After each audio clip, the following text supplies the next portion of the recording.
My name's Ed Snowden. I'm 29 years old. I work for Booz Allen Hamilton as an infrastructure analyst for NSA in Hawaii. What are some of the positions that you held previously within the intelligence community? I've been a systems engineer, systems administrator, senior advisor for the Central Intelligence Agency, solutions consultant, and a telecommunications information systems officer. One of the things people are going to be most interested in trying to understand who you are and what you're thinking is there came some point in time when you crossed this line of thinking about being a whistleblower to making the choice to actually become a whistleblower. Walk people through that decision-making process. When you're in positions of privileged access, like a systems administrator for these sort of intelligence community agencies, you're exposed to a lot more information on a broader scale than the average employee. And because of that, you see things that may be disturbing, but over the course of a normal person's career, you'd only see one or two of these instances.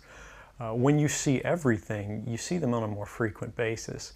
And you recognize that some of these things are actually abuses. And when you talk to people about them, in a place like this where this is the normal state of business, people tend not to take them very seriously and move on from them. But over time, that awareness of wrongdoing sort of builds up and you feel compelled to talk about it. And the more you talk about it, the more you're ignored, the more you're told it's not a problem. Until eventually you realize that these things need to be determined by the public, not by somebody who is simply hired by the government. Talk a little bit about how the American surveillance state actually functions. Does it target the actions of Americans? NSA and the intelligence community in general is focused on getting intelligence wherever it can by any means possible that it believes on the grounds of sort of a self-certification that they serve the national interest. Originally, we saw that focus very narrowly tailored as foreign intelligence gathered overseas. Now, increasingly, we see that it's happening domestically. And to do that, the NSA specifically targets the communications of everyone. It ingests them by default. It collects them in its system, and it filters them, and it analyzes them, and it measures them, and it stores them for periods of time, simply because that's the easiest, most efficient, and most valuable way to achieve these ends.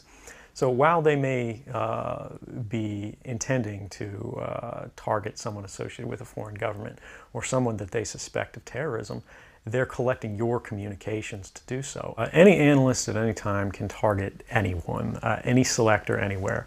Where those communications will be picked up depends on the range of the sensor networks and the authorities that that analyst is empowered with. Not all analysts have the ability to target everything, but I, sitting at my desk, certainly had the authorities to wiretap anyone, from you or your accountant to a federal judge to even the president if I had a personal email.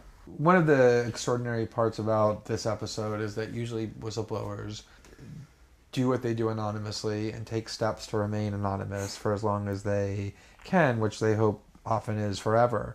You, on the other hand, have decided to do the opposite, which is to declare yourself openly as the person behind these disclosures. Why did you choose to do that? I think that the public is owed an explanation of the motivations behind the people who make these disclosures that are outside of the democratic model. When you are subverting the power of government, that's a fundamentally dangerous thing to democracy. And if you do that in secret consistently, as the government does when it wants to benefit from a secret action that it took, it'll kind of give its officials a mandate to go, hey, tell the press about this thing and that thing, so the public is on our side.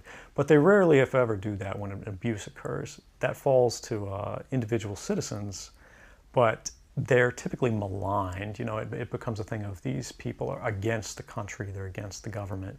But I'm not. I'm no different from anybody else. I don't have special skills. I'm just another guy who sits there day to day in the office, watches what's happening, and goes, this is something that's not our place to decide. The public needs to decide whether these programs and policies are right or wrong. And I'm willing to go on the record to defend the authenticity of them and say, I didn't change these. I didn't modify the story. This is the truth. This is what's happening. You should decide whether we need to be doing this. Have you given thought to what it is that the U.S. government's response to your conduct is, in terms of what they might say about you, how they might try to depict you, what they might try to do to you? Yeah, I could be, rendered by the CIA. I could have people come after me, or any of their third-party partners. They work closely with a number of other nations. Or they could pay off the triads, or any of their agents or assets. We've got a CIA station just up the road in the consulate here in Hong Kong, and I'm sure they're going to be very busy for the next week. And that's a fear I'll live under for the rest of my life, however long that happens to be. You can't come forward against the world's most powerful intelligence agencies and be completely free from risk, because they're such powerful adversaries that no one can meaningfully oppose them. If they want to get you, they'll get you in time. But at the same time, you have to make a determination about what it is that's important to you. And if living unfreely but comfortably is something you're willing to accept, and I think many of us are, it's the human nature. You can get up every day, you can go to work, you can collect your large paycheck for relatively little work against the public interest, and go to sleep at night after watching your shows. But if you realize that that's the world that you helped create, and it's going to get worse with the next generation and the next generation who extend the capabilities of this sort of architecture of oppression, you realize that you might be willing to accept any risk. And it doesn't matter what the outcome is, so long as the public gets to make their own decisions about how that's applied. Why should people care about surveillance? Because even if you're not doing anything wrong, you're being watched and recorded. And the storage capability of these systems increases every year consistently by orders of magnitude, to where it's getting to the point you don't have to have done anything wrong. You simply have to eventually fall under suspicion from somebody, even by a wrong call. And then they can use the system to go back in time and scrutinize every decision you've ever made, every friend you've ever discussed something with, and attack you on that basis to sort of derive suspicion from an innocent life and paint anyone in the context of a wrongdoer. We are currently sitting in a room in Hong Kong, which is where we are because you traveled here. Talk a little bit about why it is that you came here, and specifically there are going to be people who will speculate that what you really intend to do is to defect to the country that many see as the #1 rival of the United States, which is China, and that what you're really doing is essentially seeking to aid an enemy of the United States with which you intend to seek asylum. Can you talk a little bit about that? Sure. So there's a couple assertions in those arguments that are sort of embedded in the questioning of the choice of Hong Kong. The first is that China is an enemy of the United States. It's not. I mean, there are conflicts between the United States government and the Chinese PRC government, but the peoples inherently, we don't care. We trade with each other freely. We're not at war. We're not in armed conflict, and we're not trying to be. We're the largest trading partners out there for each other. Additionally, Hong Kong has a strong tradition of free speech. People think, oh, China, great firewall. Mainland China does have significant restrictions on free speech, but the people of Hong Kong have a long tradition of protesting in the streets, of making their views known. The internet is not filtered here, no more so than any other Western government. And I believe that the Hong Kong government is actually independent in relation to a lot of other leading Western governments. If your motive had been to harm the United States and help its enemies, or if your motive had been personal material gain, were there things that you could have done with these documents to advance those goals that you didn't end up doing? Oh, absolutely. I mean, anybody in the positions of access with the technical capabilities that I had could, suck out secrets, pass them on the open market to Russia. They always have an open door, as we do.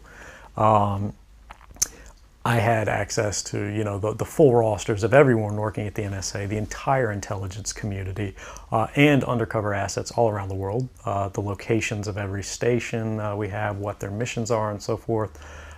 If I had just wanted to harm the U.S., that you could shut down the surveillance system in an afternoon.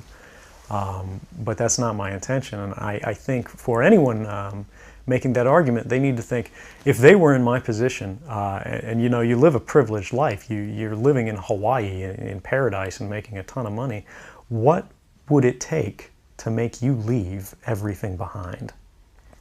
The greatest fear that I have regarding the outcome for America of these disclosures is that nothing will change. People will see in the media all of these disclosures. They'll know the lengths that the government is going to grant themselves powers unilaterally to create greater control over American society and global society. But they won't be willing to take the risks necessarily to stand up and fight to change things, to force their representatives to actually take a stand in their interests.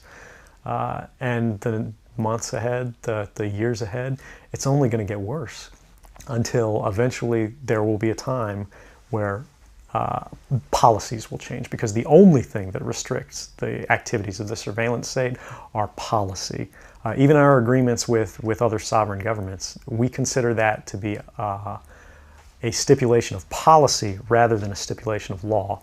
And because of that, a new leader will be elected. They'll flip the switch, say that